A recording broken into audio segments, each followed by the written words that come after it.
নফল নামাজে, তাহাজ্জুদের নামাজে, সুন্নত নামাজে সিজদার যে তাসবিহ সুবহানা রাব্বিয়াল আ'লা তিনবার পড়ার পরে আমার ভাইয়েরা, মহিলা প্যান্ডেলে আমার যে মায়েরা বোনেরা আছে, আজকে তো রেকর্ড হয়ে যাবে, কালকেই ভিডিও পেয়ে যাবেন। তিনবার সুবহানা রাব্বিয়াল আ'লা পড়ার পরে পড়বেন সুবহুন কুদ্দুসুন রাব্বুল মালাইকাতি ওয়ার রূহ। পড়বেন তো ইনশাআল্লাহ।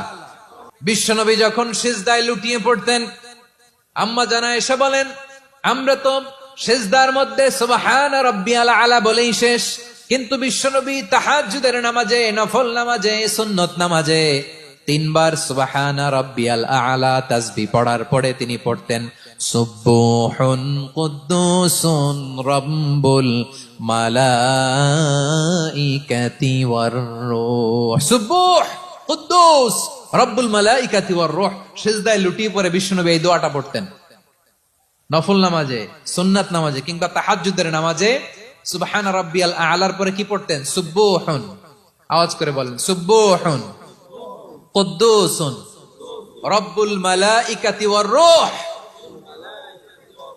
মানে আল্লাহ আপনি প্রশংসিত, আল্লাহ আপনি অতি পবিত্র, আপনি সব ফেরেশতা কুলের রব, ফেরেশতাদের সরদার জিব্রাইলের রব। সুবহানাল্লাহ। আজকে থেকে পড়বেন সিজদায়, হ্যাঁ।